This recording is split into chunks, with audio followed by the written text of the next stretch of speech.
and put in those questions during the session.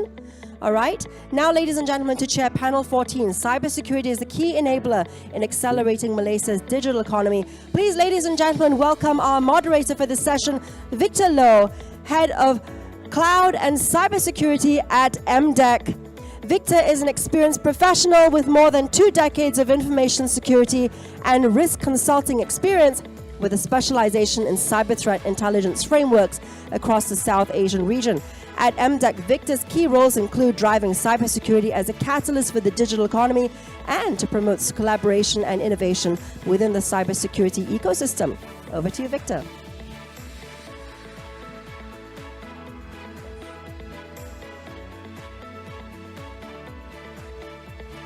Yes. Okay, good. Right, so can I invite all the panelists to be on the stage right now? Mr. Anand, Prof. Vinesh, and Shariffah. Yeah, please. Maybe ladies in the middle then. Yeah.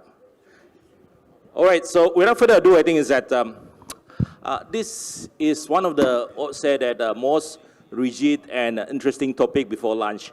So I urge that probably pay a bit of attention. Probably at the end of the session, you get a voucher for lunch, right?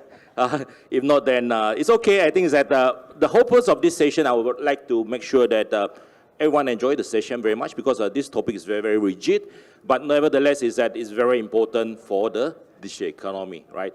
In the aspect of cybersecurity space, I think for the last 20 years, right, all of us are pretty much aware that cybersecurity is an important element for any of the enterprises. But I think that lately, there's been a lot of learning that you learn from the news, is that it's not only important for the enterprise, but it's important for the country growth and especially the digital economy, right? So today is that it's my honor to invite 3 of our most well-known specialists or panel in the space of cybersecurity. Probably have quick introductions of yourself for 1 minute, then we jump to the topics, right? Maybe start with Mr. Anand. Hi everybody. I'm Anand. I basically manage the regional sales for F-Secure here across 7 countries in the region. And as many of you know, F-Secure has been in Malaysia for a while now. Hi, good afternoon. I'm Shariffah Rashidah. I'm from the National Cybersecurity Agency. I am in charge with the Chief Executive Office of NACSA to look into the coordination and implementations of cybersecurity strategy in Malaysia. Thank you. Prof. Vinesh. Yeah, good afternoon everyone. My name is Vinesh.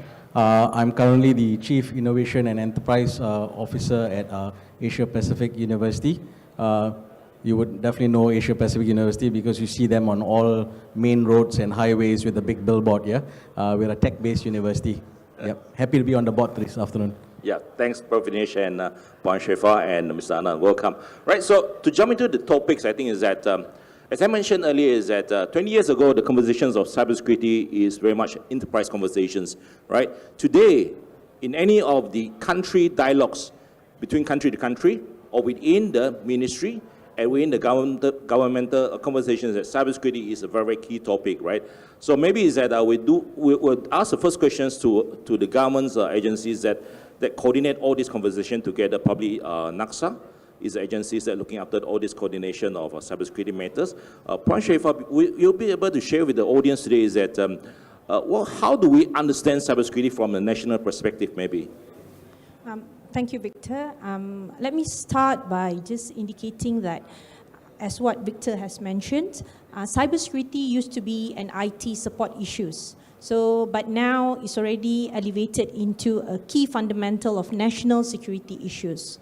One of the things that really indicated in our country that really moved the decisions that cybersecurity is no more an IT security issues and have shifted into national security issues when in 2004 at the United Nations in the first committee of disarmament actually indicated the development of a group of governmental expert group that says that any attacks to the critical infrastructure to a country can escalate it to the armed conflict. That was the discussions that actually established a group at the United Nations to speak about that. But at that moment, the shift of the world will look into the incidents of terrorism that was happening. until the attack to Estonia. I think that most of us have heard the attack of Estonia in 2007 actually indicated that that is the truth. Actually, it can happen. In 2004, at the United Nations, when the when the group was being established in Malaysia, a small nucleus group in National Security Council being established to look into this particular matter. And at that particular point of time, in 2004, the development of national cybersecurity policy at that particular point of time mostly was headed at that particular point of time, are looking into the protection of critical national information infrastructure. Fast forward, we have seen a lot of changes and more stakeholders come into the digital environment. The element of digital economy where we are speaking today, where cybersecurity is not only national security issues, it is also in parallel a reflections of how a country define its progress and its development in terms of economic and social.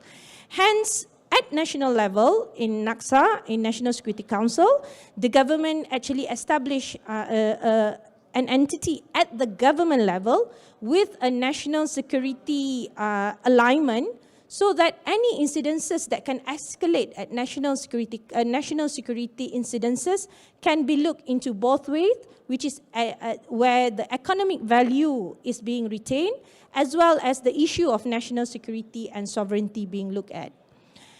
One thing that I would like to emphasize as well is, at NACSA, we actually acknowledge the multi-stakeholder in the management of cybersecurity.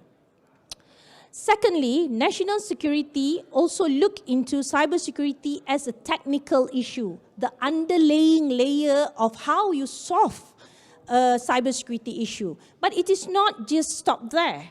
It is also a national economic value issue, national security issues. But to some extent, if any incidences that happen can be attributed to a state actor, it needs the element of country as a sovereign state to indicate that to the United Nations so it can be escalated properly. So this is what we have seen. But the truth is, as the technology evolves, there are so many actors. There are nation-state actors, there are criminals, there are also hacktivism. So all these people actually have an ecosystem of criminals on their own, and they actually very organized. Hence why, in terms of managing cybersecurity at the national level, as far as what the policymakers are seeing, that no government have all the answers. It needs to be a collaborative movement. It needs to be acknowledging the roles and responsibility of each other in the ecosystem of cybersecurity. Hence why one of the things that we really emphasize in our cybersecurity strategy, with the first pillar, which is an effective governance, where only an effective governance will allow more conversations, more collaborations to indicate the right legislations and regulatory framework that needs to be done, to indicate the right research and development that needs to be invested, to indicate the right capacity and capability building in terms, as well as awareness that need to be focused on, and last but not least, to indicate the right elements and how actually our country navigate the international collaboration in terms of us to get the benefit of securing our cybersecurity as a whole in terms of national security, as well as maximize the opportunity that we have in digital economy in terms of getting more and more investment and benefits. We'll stop there. Speaking of investment, right, I think F-Secure as organizations that have already invested here in Malaysia, they are the pioneer in investing in Malaysia, choosing the locations, Malaysia as one of the largest office outside of Finland, right? And probably Mr. Anand is that, probably give us a bit of idea is that F-Secure as an organization for the last 20 years or 30 years, and the journey between that investment of Malaysia, where are you today and where are you heading to, maybe Mr. Anand? Let me just sort of sum it up quickly. So F-Secure is a 34-year-old company. So we've been around, particularly in the cybersecurity space, for a long time now. Last year was very interesting for us because we decided to demerge companies into two entities. One is called F-Secure, the other one is called WithSecure. F-Secure as a company continues to concentrate on the consumer cybersecurity space, which is a B2B2C. That means end consumers benefit from the products that we have. The other thing on WithSecure is more on the enterprise side of things. So one of the things Pwan was mentioning, security is very important, right, today. How do you sort of relate to security? From a security perspective, you're carrying supercomputers in your hands today. Most people think about it as phones, right?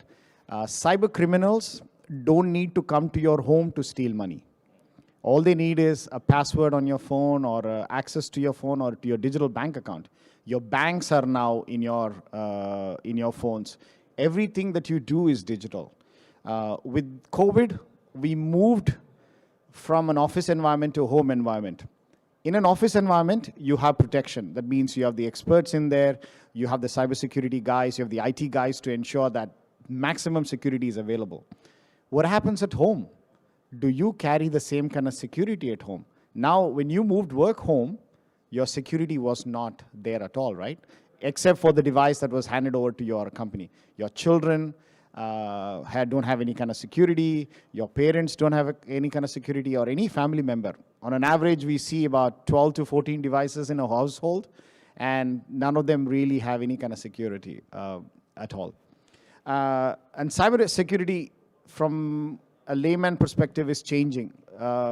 In fact, our Chief Risk Officer, Mikko Hyppönen, was one of the first ones to report right as soon as the Ukraine war started. The attacks were coming on the cybersecurity side in a large way. Estonia is like a 2-hour boat ride from Finland or from Helsinki. So literally, you could actually see that as well. So from a company perspective, we are doubling down on investments here. Our CEO, with the new company, we've actually listed 2 companies now in the NASDAQ Helsinki. So we have created 2 gems in the company instead of just one. We're looking for more talent in the region. We continue to double down on investments in the region, build more capacity. I mean, from my perspective, we actually manage, based in Malaysia, our customers are based out of Australia, New Zealand, Vietnam, Singapore, Philippines, India, Hong Kong, just to name a few. So as you can see, this is our base, and this is where we want to grow. Yeah, thank you, Anand, giving that confidence of Malaysia as the hub for Southeast Asia, even Asia Pacific, right? So I think is that, speaking about what Asia Pacific, then probably the next question I have to address to Prof. Vinesh is that, hearing from the demand of where the industry is moving, like the government investing a lot into cybersecurity matters, putting up policies, right? And Mr. Anand just mentioned is that we want to make sure that Malaysia is a hub into Asia Pacific business, right? So Prof. Vinesh, is that maybe from the perspective of how different cybersecurity courses today, or universities that offering cybersecurity courses today, is that 10 years ago versus now and versus the next 5 years or 10 years down the road? Prof. Vinesh. Yeah, thank you, Victor. You see, there is definitely a skills gap shortage in the industry. One good testament to that is every graduate that APU produces in the cybersecurity discipline has got 3 jobs waiting for them. So that's a testament to the shortage of skills gap in Malaysia. At APU, since we are a tech university, we pride on technology from the 1990s till today. I think we were the first university to actually offer a cybersecurity course. So we offer cybersecurity courses. Yeah, we've got 3 of them: the business information security, cybersecurity, and forensics. Yeah, this is basically the entire spectrum for the cybersecurity discipline. We have about 650 to 700 students, and every year we see a leap of easily 15 to 20% in this discipline alone. Having said that, we are also churning out graduates, the talents that are coming into the pipeline, going into the workforce. So it is very important for us to ensure that their entire journey on campus is sufficient in terms of skills and knowledge when they actually go into the job market. Another good testament of the demand is, and I think some of you will cry, because when I first heard that, I shed a tear, yeah, is that they are the highest paid individuals in the tech industry. So my highest graduate is 7,200 ringgit. Don't quote me, but I actually cried when I heard that because I reflected on my time when I first graduated many years ago, many years ago, and I said, bloody hell, you're actually getting this much, yeah? But good for you, yeah? It's a local company that is actually able to pay that much. So that's a testament again to the demand shortage, right? So what we do on campus is that we have these 3 programs. We've got more than 650 students. We ensure that they are exposed. And that is very important. We pride on industry being on campus. We've got 26 cybersecurity partners, all local companies. That is among the 800 over partners we have in Malaysia. Now, how many of you all know 26 cybersecurity companies?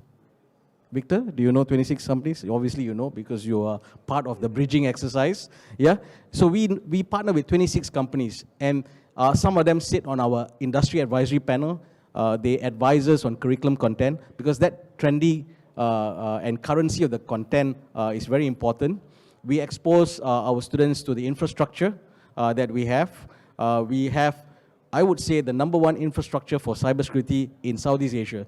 Because after the borders opened, I was lucky enough to travel to Indonesia, Thailand, and Singapore. And if I want to benchmark against the NTUs and the NUSs, we are there or better, just for cybersecurity. Yeah, we have the cyber range and we have the security operations center. We like to thank MDEC for helping us bridge that, and those facilities sit within our cybersecurity talent zone. So if you want to produce talents, you must have the infrastructure beyond the curriculums, and we have the infrastructure. Our cyber range in partnership with Cyber Tests and in partnership with Cyber Intelligence. So one foreign French company, one local company, we were able to set up this infrastructure that allows them to sit in a cyber range. And curriculums have embedded the usage of the cyber range in the subjects that they take. We also have a security operations center, thanks to MDEC again for bridging. We partner Tech40, another prominent local cybersecurity company. We have set up the security operations center. So with a SOC and cyber range, we're the only ones in Malaysia that has the combination of both. Students man 50 hours in the SOC, the SOC, as a mandatory requirement before they graduate. Now, how many students do you think can actually go and sit and expose themselves to a SOC? Not many. Because an SOC is normally in a basement, hidden, is like the Pentagon of any FI or any organization that has one, right? So we give them that exposure. Plus, they are manning it 50 hours. They man tier 1 attacks, which they solve, troubleshoot on their own. Tier 2, they raise the red flag, and it goes up to the SOC manager. Now, this is all exposure that happens on campus. The other thing is industry partnerships. We have professional certification programs that the students in year 2 and year 3 undertake. They qualify with these professional certifications, which is actually for industry. And we like to thank our partners for that. We have CompTIA, we have Rochester, I'm naming a few, that actually offer programs in certification. This is where you get exposure to denial of service, DOS, InfoSec, and all kinds of attacks, yeah? All the vectors, all the different scenario scenes that are prominent. But you only get to realize this when you go into the industry, but you're getting that exposure on campus. So the cybersecurity talent zone that we have also has other facilities inside. We have the IoT research center. So IoT plays a very important part in cybersecurity because of the connectivity that everything is based on, the Internet of Everything. Yeah. So that is also important. We have a partner in Cisco where we have a networking academy where all the switching and all the routing exercises are done. People learn about networking because network security is very important in the industry, and that is the exposure that the students and the talents get. So 1 is to 3 jobs. Can you imagine that? So definitely a shortage, very clear cut. Yeah, I can echo to that statement to say that cybersecurity jobs is one of the highest paying jobs in the industry. Not only that, it's because of the shortage of talent today. You heard from Prof. Vinesh mentioning about 650 students in the campus.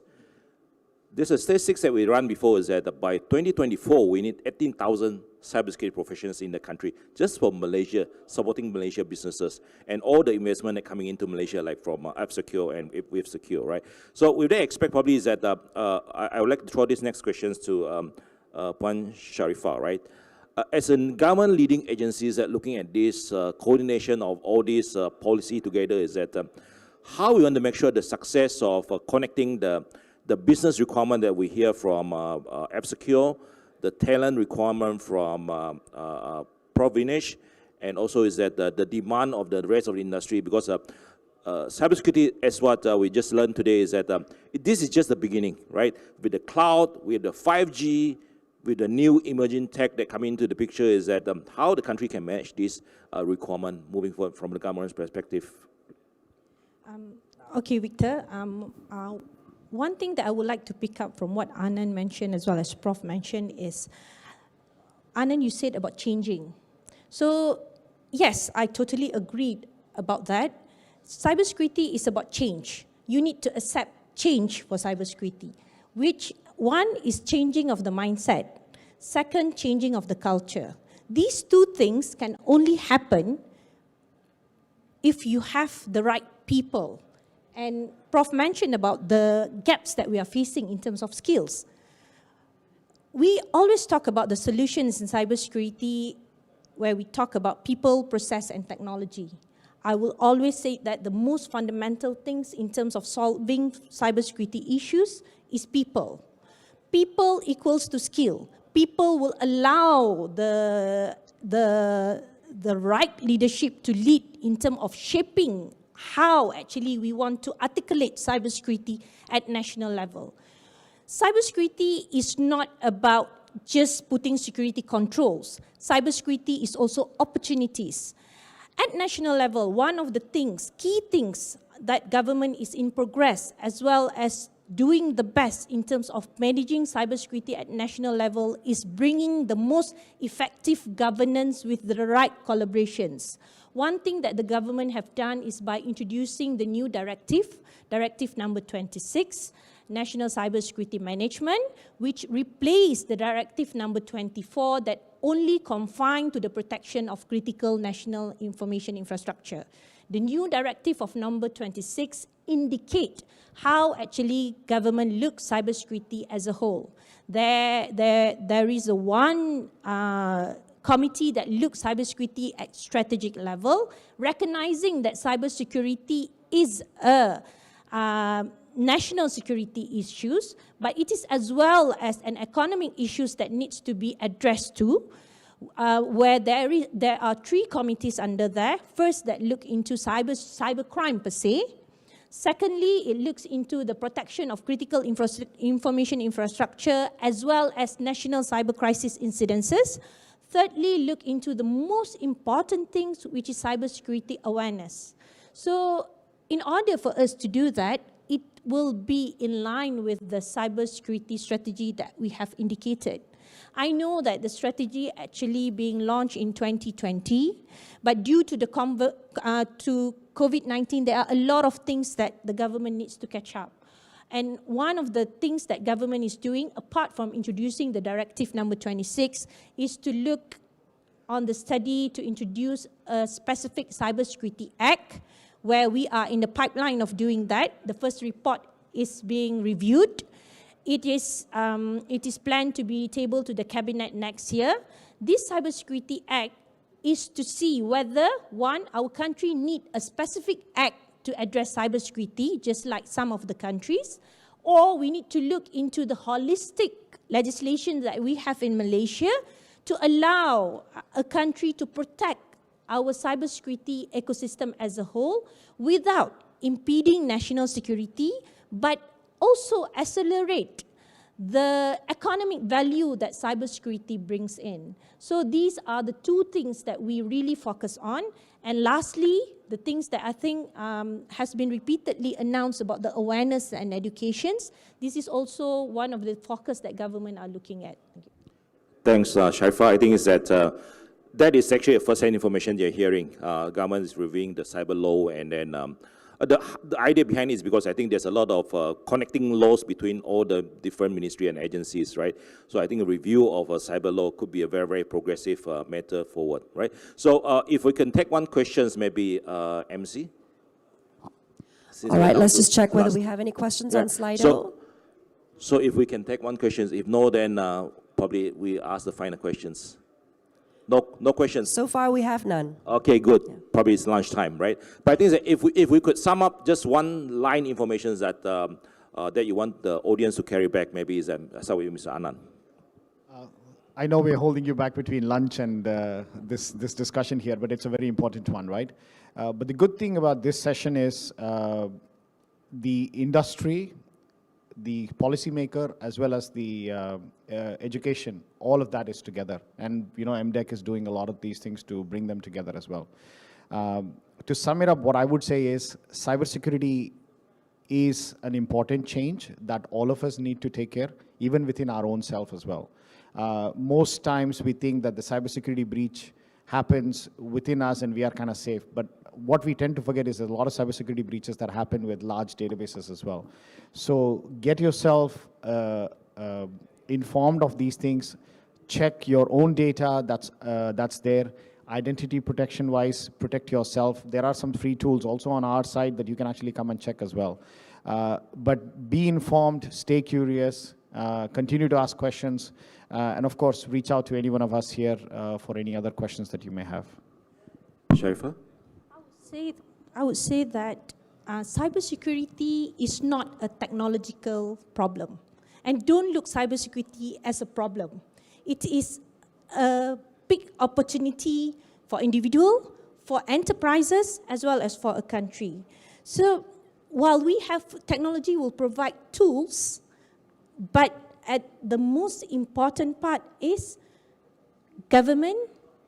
As government, we need to facilitate in improving the awareness and raising the culture of awareness in cyber hygiene. And also, we need to indicate and facilitate the ecosystem to have the right people in the cybersecurity environment with the right skills. Prof. Vinesh? Yeah, I continue to preach this industry on campus. I think the industry must play a part in the programs and curriculums developed at institutions. So for the sake of cybersecurity, which will always evolve, I think industry has to come to campus, be part of our journey. A very good example, I forgot to say this just now, is Cybersecurity Malaysia. They played a pivotal role in our latest development, Victor, which now we have now advanced our forensic center. We have a third place within the cybersecurity talent zone. We have actually evolved it, built an entire portal and cybersecurity management system, dedicated server, spy kits and all that. Now we can do malware detection on devices. And that is our next role, because we want actually our students and talents to start working on actual projects and do it as a service. And that's real life experience, yeah? Yep. So as conclusion, I think is that cybersecurity is a subject of opportunities.